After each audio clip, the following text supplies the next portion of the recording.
వినుడు వినుడు రామాయణ గాథ వినుడే మనసారా. వినుడు వినుడు రామాయణ గాథ వినుడే మనసారా.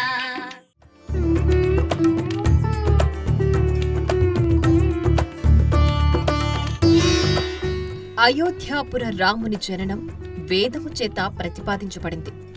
పరమేశ్వర స్వరూపమైన ఆ భగవంతుడే రామునిగా జన్మించాడని వేదము చెబుతోంది. ఘనమైన ఇక్ష్వాకు వంశానికి చెందిన దశరథుడు వేదవేత్తగా, పరాక్రమశాలిగా, ధర్మపరాయణుడిగా పేరొందిన మహారాజు. అయోధ్యా నగరం రాజధానిగా సుసంపన్నమైన కోసల దేశాన్ని జనరంజకంగా పరిపాలించేవాడు. అయితే దశరథునికి సంతానం లేకపోవడం వల్ల మహారాజు చింతాక్రాంతుడైనాడు. సంతానం కోసం మంత్రులు, గురువుల దీవెనలతో యాగం చెయ్య తలపెట్టాడు. అందుకు తన సోదర సమానుడైన అంగరాజు రోమపాదుని కూతురు శాంత, అల్లుడు ఋష్యశృంగులను అయోధ్యకు ఆహ్వానించాడు.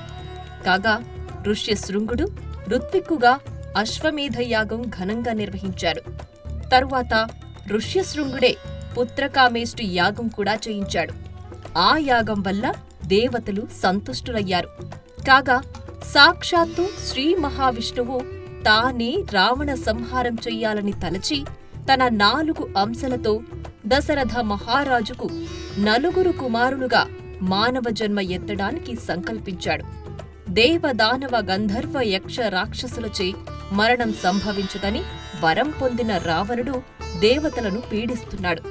కనుక నరవానరుల చేత మాత్రమే రావణ సంహారానికి అవకాశం ఉండడంతో దేవుడే రాముడై నరజన్మెత్తాడు.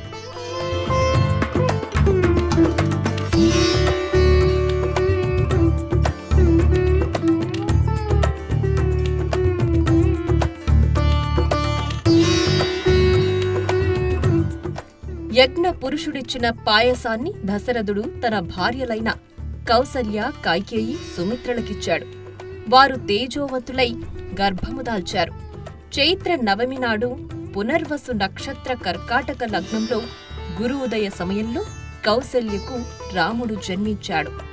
కైకేయికి పుష్యమి నక్షత్రయుక్త మీన లగ్నంలో భరతుడు జన్మించాడు. సుమిత్రకు అశ్లేష నక్షత్రయుక్త కర్కాటక లగ్నంలో లక్ష్మణ, శత్రుఘ్నులు జన్మించారు. వారికి కులగురువైన వశిష్ఠుడు నామకరణం జరిపించాడు. ఇంద్రాది దేవతలు తమ అంశలతో వానర, భల్లూక వీరులకు జన్మించారు.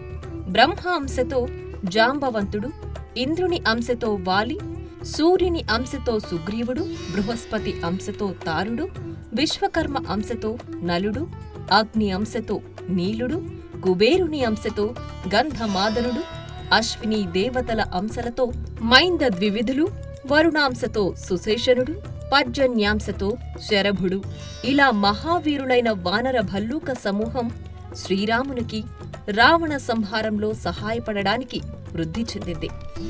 వాయుదేవుని అంశతో అసమాన పరాక్రమశాలి, తేజో వేగ సంపన్నుడు, వజ్ర సదృశ దేహుడు అయిన ఆంజనేయుడు జన్మించాడు.